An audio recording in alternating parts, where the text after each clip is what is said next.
अस्सलामुअलैकुम। आज का हमारा टॉपिक है इम्यून हेमोलाइटिक एनीमियाज कि जब हमारा इम्यून सिस्टम हमारे आरबीसी सेल्स को डिस्ट्रॉय कर दे और डेफिशिएंसी हो जाए आरबीसीज की। Definition: a condition in which the body immune system stops red blood cells from forming और cause them to clump together. या तो उनको डिस्ट्रॉय कर देता है या उनको बनने नहीं देता। Haemolytic anaemia is a disorder in which red blood cells are destroyed faster than they can be made. The destruction of red blood cells is called hemolysis. Red blood cells carry oxygen to all parts of our body. If you have a lower than normal amount of red blood cells, you have anemia. तो haemolytic anaemia क्या है? ये एक disorder of blood है कि जिसमें हमारे red blood sales destroy होते रहते हैं, यानी कि जितने बनते नहीं उससे ज़्यादा डिस्ट्रॉय हो जाते हैं। और उनकी destruction of red blood sales क्या कहलाता है? हेमोलाइसिस कहलाता है।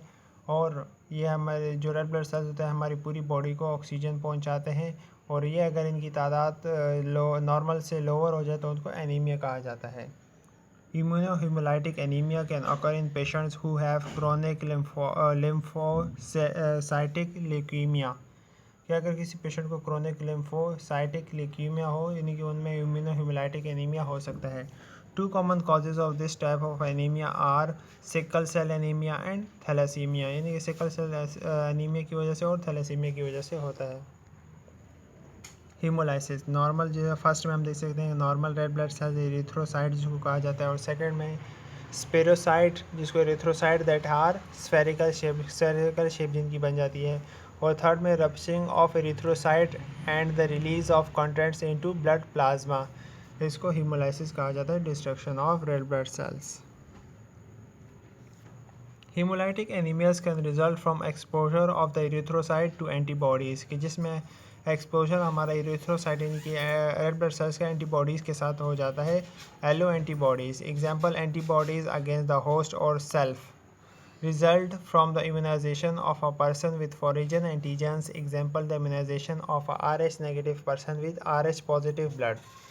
Allo antibodies tend to be of the immunoglobulin G IgG type and cause immediate destruction of the synthesized erythrocytes either within the blood vessel, intravascular hemolysis यानी कि blood के अंदर red blood cells को destroy कर देता है, और within the liver या लिवर के अंदर आरबीसीज को डिस्ट्रॉय कर देता है।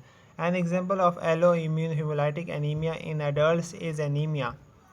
एग्जाम्पल क्या है एलोइम्यून हेमोलाइटिक एनीमिया की? एनीमिया इसकी एग्जाम्पल है that results from a haemolytic transfusion reactions. Autoantibodies में डेवलप फॉर मैनी रीजंस, क्योंकि बहुत ऑटो एंटीबॉडीज़ की बहुत सारी रीजन डेवलप होने की। In many instances the person immune system is dysfunctional and falsely recognising its own erythrocytes as foreign and produces antibodies against them. सही है कि जिसमें हमारा इम्यून सिस्टम है वो डिसफंक्शनल काम करने लगता है, यानी कि वो हमारे अपने ही रेड ब्लड सेल्स के को फॉरिजन समझ रहा होता है और उनके अगेंस्ट एंटीबॉडीज़ प्रोड्यूस करता है, और फिर वो डिस्ट्रॉय हो जाते हैं। This mechanism is seen in people with chronic lymphocytic leukaemia. Another mechanism is a deficiency in suppressor lymphocytes, which normally prevent antibody formation against against a person's own antigens. The erythrocytes are sequestered in the spleen and destroyed by the macrophages outside the blood vessel. Extravascular hemolysis, कि जब हमारे erythrocyte यानी कि spleen के में destroy हो जाते हैं, मैक्रोफेजेस उनको इंगल्फ कर जाता है, और वो यानी कि एक्स्ट्रा वेस्कुलर हीमोलाइसिस कहलाता है। Autoimmune hemolytic anemias can be classified on the body temperature involved when the antibody react with the RBC antigen। सही है, यानी कि इनको क्लासीफाई किया जाता है टेम्परेचर की बिना पर, जब एंटीबॉडी के साथ रिएक्ट कर रही हो आरबीसी एंटीजन के साथ। फर्स्ट हमारे पास warm body antibodies are the most common. Warm body antibodies 80% and bind to erythrocyte most actively in warm conditions. 37 Fahrenheit 98.37 centigrade 98.6 Fahrenheit. Cold body antibodies react in cold conditions 0 centigrade या 32 Fahrenheit. Autoimmune hemolytic anemia is associated with other disorders in most cases, medication exposure या lymphoma, या CLL, other malignancy, collagen vascular disease, autoimmune disease और infection. In idiopathic autoimmune hemolytic states, the reason why the immune system produces the antibodies is not known. The primary form affects patients of all ages and both genders equally, whereas the incidence of secondary forms is greater in people older than 45 years and in females. See, a simple classification of hemolytic anemia है कि इंट्राकॉर्पस्कुलर और extra corpuscular में क्या क्या आता है। First में हमारे पास इंट्राकॉर्पस्कुलर में abnormalities of RBCs, enzyme defects आते हैं, या हीमोग्लोबिनोपैथीज एंड थैलेसीमिया मेजॉरिटी, जिसको हेरिडेटरी भी कहा जाता है। RBCs membrane abnormalities, hereditary spherocytosis or elliptocytosis etcetera, या प्रोक्सिमल नॉक्चोरियल हीमोग्लोबिनूरिया, और एक्स्ट्रा कॉर्पस्कुलर में सुपर सेल एनीमिया या extrinsic factors hypersplenism, antibody immune haemolysis या ट्रोमेटिक एंड मैक्रोजियोपैथिक हिमोलाइसिस या infection toxins etcetera. Clinical manifestations क्या होते हैं? Clinical manifestations vary and usually reflect the degree of anaemia. The hemolysis may range from very mild, in which the patient marrows compensate adequately and the patient is asymptomatic, to so severe that the resultant anemia is life threatening. सही है कि asymptomatic यानी कि उसके कोई symptom show नहीं होते जब तक कि उसकी लाइफ थ्रेटनिंग कंडीशन हो जाती है. Most patient complain of फैटिक and dizziness. फैटिक और डिजीनेस से मोस्ट कंप्लेन आती हैं. या स्प्लीनोमेगैली is the most common physical finding. स्प्लीनोमेगैली क्या है कि जिसमें हमारा स्प्लीन इनलार्ज हो जाता है, या हिपेटोमेगैली लिवर इनलार्ज हो जाता है. और लिम्फेडेनोपैथी के जिसमें हमारा लिम्फ और उनके लिम्फ नोड्स इनलार्ज होते हैं. एंड जॉन्डिस जिसको पीलिया कहा जाता है are also common. Assessment and diagnostic findings में क्या है? Laboratory test show a low haemoglobin level. Laboratory test से क्या पता लगता है? लो हीमोग्लोबिन लेवल पता लगता है. Haematocrit most often with accompanying increase in the reticulocyte count. Reticulocyte count भी इंक्रीज हो जाता है. Erythrocyte appear abnormal. Spherocytes, erythrocyte जो हमारे ब्लड वेसल्स हैं वो यानी कि एबनॉर्मली दिखते हैं. स्पेरोसाइट्स की तरह small spherical shaped erythrocytes are common. The serum bilirubin level is elevated. जो सीरम बिलिरुबिन लेवल होता है वो भी एलिवेट कर जाता है यानी कि इंक्रीज़ हो जाता है. And if the body haemolysis is severe the haptoglobin level is low और absent. The Coombs test, also referred to as the direct antiglobulin test, which detects antibodies on the surface of erythrocytes, show a positive result. कि जिसमें यानी कि Coombs test क्या है? Basically एक antibodies को detect करता है आरबीसी की सरफेस पे जो उसके एंटीजन लगे होते हैं. से डायरेक्ट कॉम टेस्ट, जिसको हम फर्स्ट जिसको देखते हैं blood sample from a patient with immune mediated haemolytic anaemia. Antibodies are shown attached to antigen on the RBC surface. Second में आप देखते हैं कि उसको टेस्ट किया जा रहा है. The patient washed RBCs are incubated with anti human antibodies Coombs reagent के साथ. और थर्ड में फिर पॉजिटिव टेस्ट उसका टेस्ट रिजल्ट आता है जब RBCs agglutinate anti-human antibodies form link between the RBCs by binding to the human antibodies on the RBCs. कि जिसमें आप देखते हैं ये बिना कलर, ये ब्लैक जो उनके RBCs के बाहर लगे हैं, और ये ब्लू कलर के यानी कि एंटी ह्यूमन एंटीबॉडीज़ डाली जाती हैं और इनके साथ बाइंड हो जाते हैं, ये ब्लू वाला. तो ये क्या है? कूम्स टेस्ट, यानी कि इससे पता लग जाता है कि इसको anaemia auto immuno haemolytic anaemia है. Medical management. The treatment consist of high doses of corticosteroids until haemolysis decreases. सही, जब तक हिमोलाइसिस डिक्रीज नहीं हो जाता उसको कॉर्टिकोस्टेरॉइड्स के हाई डोजेज दिए जाते हैं. This is particularly affecting in treating warm antibody induced haemolytic anaemia. और ये ज़्यादातर यानी कि पार्टिकुलरली काम आता है warm antibody induced haemolytic anaemia को सही करने के लिए. कॉर्टिकोस्टेरॉइड्स क्या करते हैं? Corticosteroid decreases the macrophages ability to clear the antibody coated erythrocytes. सही, वो कॉर्टिकोस्टेरॉइड क्या करते हैं? डिक्रीज कर देते हैं मैक्रोफेजेस की एबिलिटी को कि वो एंटीबॉडी कोटेड एरिथ्रोसाइट को ना डिस्ट्रॉय कर पाएँ. If the hemoglobin level returns toward normal, usually after several weeks, the corticosteroid dose can be lowered or in some cases tempered and discontinued. सही है, अगर वो हीमोग्लोबिन लेवल होता है वो नॉर्मल की तरफ आ जाता है तो सेवरल वीक्स में वो नॉर्मल की तरफ आ जाता है तो corticosteroid की डोजेस को कम कर दिया जाता है या कुछ केसेस में उसको हटा दिया जाता है या डिसकंटिन्यू कर दिया जाता है. However, corticosteroids rarely produce a lasting remission.